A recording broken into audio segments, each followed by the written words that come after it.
Okay, so the countdown to Halloween continues. Now we are on the probably one of my favorite movies in the Friday the 13th franchise. This is the final chapter. And this is the beginning of not believing those three words, the final chapter.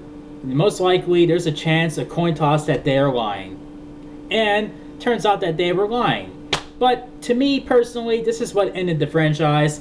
Period. I like the other ones after this. I mean, like I like most of the other ones after this, but this ends the franchise for me. So the plot. I mean, there's really not much of a plot, really, other than Jason wreaking havoc, to people who are coming, in from, like coming in, to spend, a little vacation away, their little vacation, and there's a family that lives nearby, that household too, and they're all near Jason's territory. So, and yeah, so that's pretty much it. It doesn't have much of a plot, but and also that small family also comes across a guy who is a new guy in town, and it turns out that he is okay, spoiler warning. Turns out that he is hunting for Jason because Jason killed his sister in Friday the 13th Part 2. So he is out, to look for him. So, yeah, and then that's it. So you have your movie. And it's, so I gotta say that Jason is, a much scarier this time around. I mean, like, Jason's like, this is where he really is terrifying. This is where he would scare the fuck out of me. Like, just even from an audience standpoint and from, like, if I was in that situation. But just watching the movie, it sends chills down my spine of how intimidating he is. And the actor who plays him, he hated the hell out of this role. He hated the hell out of being in this movie. But I think he used that frustration and everything. I think that anger and frustration, I think he used that in his performance as Jason. You can tell because his body language, I mean, he is like, he is like a chainsaw. He will just cut through you as soon as you walk up to him, or if he comes right to you. He's like a junkyard dog. I mean, he is that ferocious. He's that vicious. He is, man. I mean, there's really nothing else to say. I mean, and his kills are brutal. I mean, brutal ass kills. I mean, like, Jason's kills does become more brutal as the sequels go along to the point where it becomes campy and silly. But here it is brutal. Like, seriously, like, you haven't seen deaths this brutal since maybe the first movie. Yeah, somewhere along that, like where it's trying to even the playing field with the first movie because it's supposedly the final chapter. But I'd say this is the darkest. Probably the darkest sequel of of the first four movies. This is the darkest of them all, in my opinion. And Tommy, I'd say Tommy is probably the one that is most damaged from Jason's massacre because you see how crazy he goes on Jason and the other following sequels. You see how messed up he is from that, and this is the tip of the iceberg with that, and when he finally kills Jason, it's a satisfying death. I mean, like, especially like when we know he keeps hitting him repeatedly after he sees his hand move after he supposedly stabbed him in the eye with his machete, and and then his head slides down the blade. That is, it's just beautiful. Like when that happens, I love when that happens, and when he like.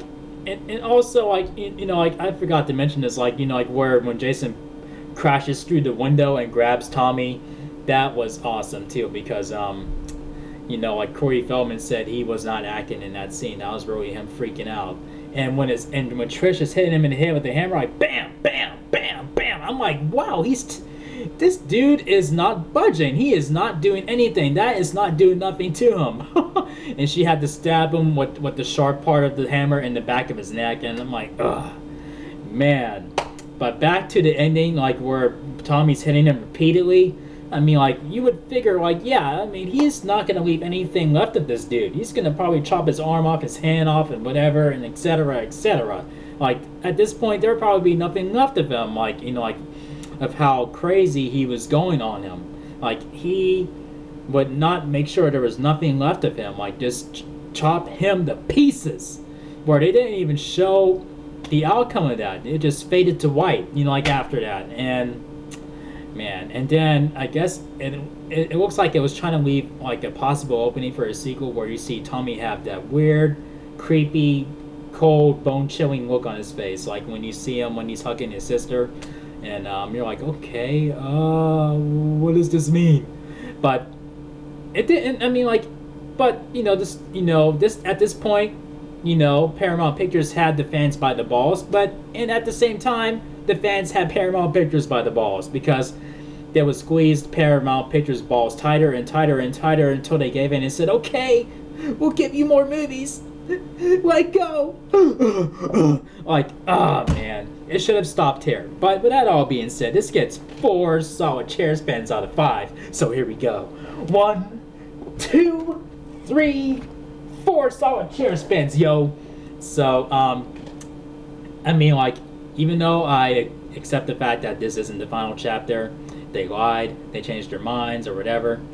But hey, money talks. Money talks. Like, either they love their fans enough to do, to make more movies, or they're just, they were just having a financial debt. Like, okay, why don't we make another one? We'll get out of this debt like that. Maybe it was both, but it is the final chapter in my eyes. I choose to partly ignore the other ones after this because it's better off that way. I mean, like, less is more. I feel like it was a fine conclusion, even though it didn't have much of a plot. But I mean, before Tommy was messed up, he was just like this kid who liked to play video games, make masks, and watch girls through his window, getting butt naked and everything, and having a field day with that.